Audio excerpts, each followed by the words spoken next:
Yeah, well, first I'll clarify that it's easy, but not easy. Like, Mm, still getting money from people, from companies, is hard, mostly because they want a lot in return. Like, they mm, don't, most sponsors don't want just their logo on stuff, which is understandable. But then they start asking for, like, hey, can we get a speaking slot? Can we do a little breakout session? Can we put 100 different things in the goodie bag? And those things started escalating in the past 2 years. Like, those requests became more the norm than the exception.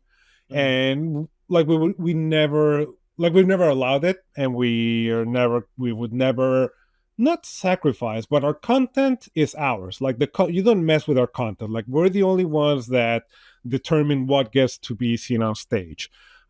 Which sounds arrogant, but at the same time, sort of that's what's worked for us. Yes, we're living on the table like good, between $50,000 and $75,000 a year on sponsorship.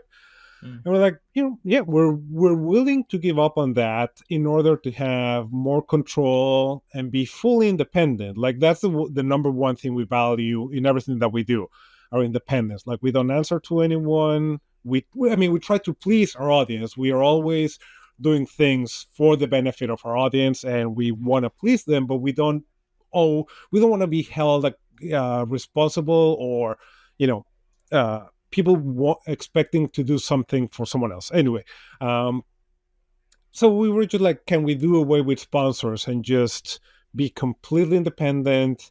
And then that also opened up, because like the biggest thing we offer our sponsors is lobby space where they can come in, bring swag, talk to the audience and things like that, which is great, and it's been fine.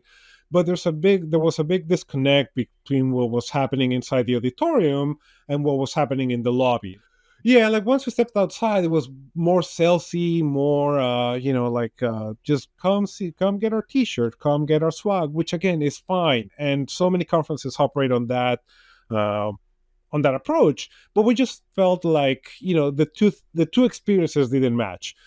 So then the question was like, oh, what are if there's no sponsors in the lobby, what do we do now? So that prompted us to figure out, um, how to activate those spaces, and that's where in the process of, and we just trying to make it more interactive, more relevant to designers.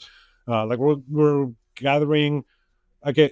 I mean, maybe print is dead is the main topic that unites that unifies this whole episode. But what we're doing is that we're bringing in actual samples of all the many different projects that we've featured over the past 2-3 years, and flying stuff in from Vietnam, London, Paris, just actual examples of the mock-ups that we've seen, that we fall in love, and say like, hey, look, here is the real thing.